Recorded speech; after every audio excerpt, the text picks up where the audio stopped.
अस्सलाम वालेकुम। कैसी है मेरी प्यारी पैसी यूट्यूब फैमिली? अल्लाह के हुक्म से ठीक ठाक होगी। अल्लाह सबको अपने हिफ्ज़ ईमान में रखे, दुश्मनों के शर से और शैतान की शैतानियों से महफूज रखे।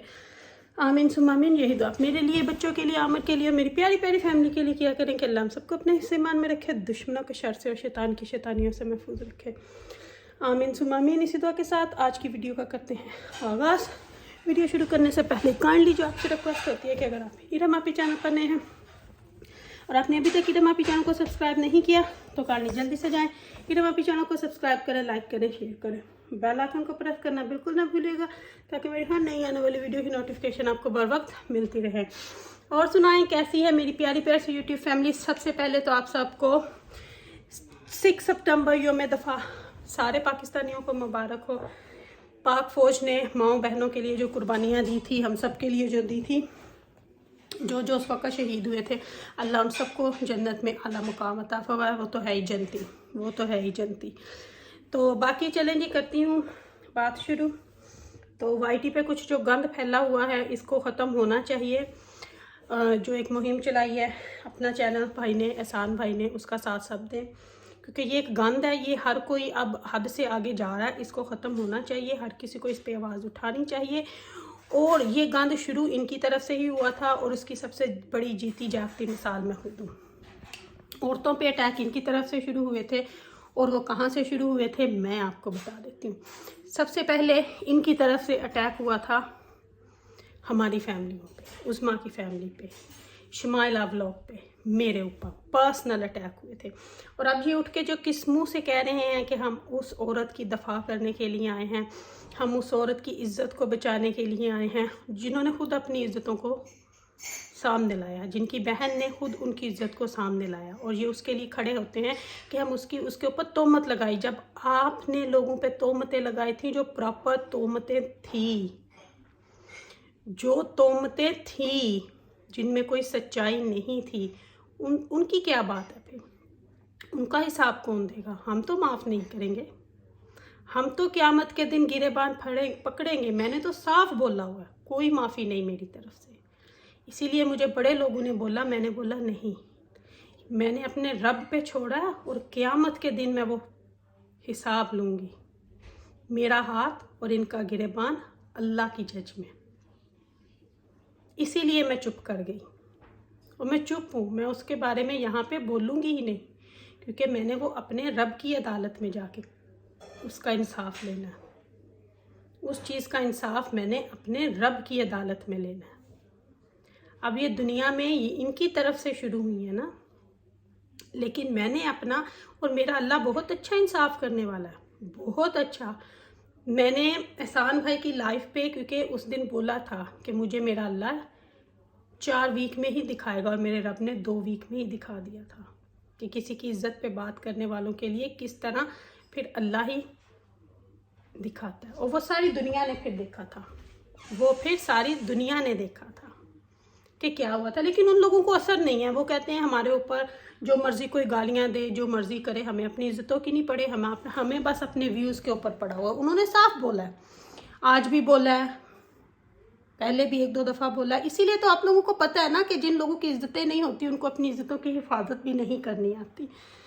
उनके सामने कोई माँ बहन की गालियाँ देता रहे, उन पर कोई असर नहीं होता। लेकिन एनीवे जो इज़्ज़तदार लोग होते हैं उन्हीं को ही इन चीज़ों का होता है, बाकियों को कुछ नहीं होता। उन्होंने तो साफ अपने मुंह से बोला हमें कोई फ़र्क नहीं पड़ता, तो उन पे कोई जो मर्जी बोले, उनको फ़र्क नहीं पड़ता। एनीवे हम उस पर बात नहीं करेंगे। जब हम अपना मामला अपने रब पे छोड़ा तो रब की अदालत में जाके देखेंगे और वहाँ जाके मेरा हाथ होगा, इनका गिरेबान होगा, क्योंकि जो इन्होंने तोहमतें लगाई उनकी माफ़ी दुनिया में तो कभी हो ही नहीं सकती, हो ही नहीं सकती।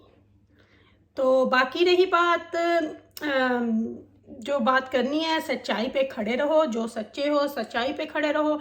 सच्चाई की हमेशा जीत होती है और हर ज़माने में ये लोगों ने देखा है कि सच्चे बंदे ही हमेशा जीतते हैं। झूठ पे चलने वाले खुद ही भाग जाते हैं, चाहे वो किसी चीज़ का सहारा लेके भागे, वो मैदान छोड़ के भागते हैं। लेकिन जो सच पे खड़ा होता है वो हमेशा अपनी जगह पे ही खड़ा होता है, वो कभी वहाँ से भागता नहीं है। तो जो ऐसे लोग उनका साथ देंगे वो खुद ही उस गड्ढे में फंसते जाएंगे। वो कहते हैं ना कि अगर आप किसी के साथ, आप उनका साथ बैठे भी हो ना, उनको मना नहीं कर रहे, तो आप भी उसी चीज़ में शामिल हो। जब तक आप उसको मना नहीं कर रहे ना, आप खुद उस चीज़ में शामिल हो, तो आपको भी उस चीज़ का जवाब देना पड़ेगा। माफ़ी किसी को भी नहीं होती, माफ़ी उस चीज़ में किसी को भी नहीं मिलेगी। अगर आप उसको मना नहीं कर रहे, आप चुप करके उसका साथ, तो दैट्स मीन आप उसके साथ हो। अगर चुप हो तो फिर इसका मतलब है कि आप उसकी हाँ में हाँ मिला रहे हो, तो आप उसमें शामिल हो। लेकिन अब बात यहाँ पे आती है ना कि जब इनको किसी चीज़ से मना करो तो फिर ये हो जाता है, फिर जब इन पे बात आती है तो फिर इनके अपनी चीखें निकलती हैं। लेकिन अब तो उन्होंने बोल दिया, हमें कोई फ़र्क नहीं पड़ता। लेकिन शुक्र अल्हम्दुलिल्लाह, अल्लाह हम पे अपना करम रखे, हम अपने आप में बैठे हैं, अपने घरों में बैठे हैं, इज़्ज़तों से बैठे हैं, शुक्र अल्हम्दुलिल्लाह। क्योंकि हमें इस तरह का फेम नहीं चाहिए, हमें इस तरह की बेइज्जती नहीं चाहिए। हम लोग अपने काम से काम रख रहे हैं और अल्लाह हमें इसी तरह नेकी पे चलने की तौफीक दे। और दूसरी बात मैंने आपको ये कहनी थी कि कुछ ऐसे चैनल्स हैं जिनको प्लीज़ आप जाके देखो, जिनको आप लोगों की ज़रूरत है। मैंने बहुत दफ़ा ये बोला है, बहुत दफ़ा बोला है कि उन लोगों का साथ दें जिनको इन चीज़ों की ज़रूरत है। मैंने बहुत दफ़ा नाम बोला है, एक अलीशा व्लॉग वाले हैं, उनको आप लोग उनका साथ दें। आपको पता है बच्चों वाले हैं वो, उनको आपकी ज़रूरत है। परी शाहिद व्लॉग्स आंटी हैं, उनको आपकी ज़रूरत है। पिंडू मुंडे का साथ दें, उसको आपकी ज़रूरत है। और इस तरह के कई चैनल हैं। और एक बहन जिसके लिए मैं आपको बोलूँगी, डे लाइफ सिस्टर, बहुत ही बाहिम्मत औरत है, उसका साथ दें ताकि वो सच्चाई पे चलने वाले लोगों का साथ दे सके। उसको ये नहीं है कि उसको किसी फेम की या इस तरह की ज़रूरत है, लेकिन एक अच्छी औरत को सामने आना चाहिए ताकि वो लोगों का दिफा कर सके। उनमें बोलने की हिम्मत है, उनमें हर चीज़ को फेस करने की हिम्मत है। तो ऐसे लोगों को सामने लेके आओ जो ये चीज़ें कर सकते हैं, जो इन लोगों के मुंह तोड़ सकते हैं। और कुछ लोगों को ये पीछे करना, ये समझते थे कि उनके चैनल ख़त्म कर देंगे तो शायद वो वापस नहीं आएंगे, लेकिन कुछ लोग मैदान में वापस उतर चुके हैं। मुझे उनका नाम लेने की ज़रूरत नहीं है, वापस से उतर चुके हैं। तो लेकिन अब इन लोगों को तो उस चीज़ से फ़र्क नहीं पड़ेगा, नहीं पड़ेगा तो नहीं पड़ेगा, लेकिन हमें बहुत पड़ता है। मैं तो समटाइम किसी का मैसेज में जवाब देने से भी डर जाती हूँ कि शायद मैं इसको रिप्लाई करूँ या ना करूँ। माँ बेटी चैनल को आपके साथ की ज़रूरत है, उनका साथ दें, उज़मा शाहिद का साथ दें, हम सबका साथ दें। हम लोग सच्चाई पे खड़े हैं, हम किसी का ये नहीं है कि हम किसी की टांग में टांग अड़ाते हैं। हम लोग अपने काम से काम रखने वाले बंदे हैं। हमें नहीं पता कि कोई दुनिया में क्या कर रहा है, हम अपने हिसाब से चलते हैं और हम अपने हिसाब से चलते रहेंगे। उज़मा अपने हिसाब से चल रही है, शाहिद अपने हिसाब से चल रहा है, बिलाल अपने हिसाब से चल रहा है जिनका माँ बेटी का चैनल है, और मैं अपने हिसाब से चल रही हूँ। लेकिन हमें इन जैसे रफड़ों में, इन जैसी गाली गलोचियों में कभी नहीं पड़ना। आपने कभी हमारे मुंह से गाली सुनी नहीं होगी ना। पहले जब कोई करवाता था गाली, मैंने उस वक़्त भी नहीं दी थी क्योंकि हमें गालियाँ देनी नहीं आती, हमें इस तरह की गालियों को पता भी नहीं है और ना हम कभी देंगे, क्योंकि ये हमारी तरबियत नहीं है। हम सच पे खड़े हैं, सच पे खड़े रहेंगे और अपना काम कर रहे हैं। हमें किसी से कोई लेना देना नहीं है, कोई मतलब नहीं है। तो चलें जी, होप आपको ये आज की वीडियो पसंद आएगी। ये छोटा सा एक मैसेज था, पसंद आए तो लाइक और शेयर कीजिएगा। इरम आपी को अपनी दुआ में याद रखिएगा। मेरी दुआ में आप हर वक्त मेरे साथ होते क्योंकि आप मेरी प्यारी प्यारी फैमिली हो। Love you my family. अल्लाह हाफिज़।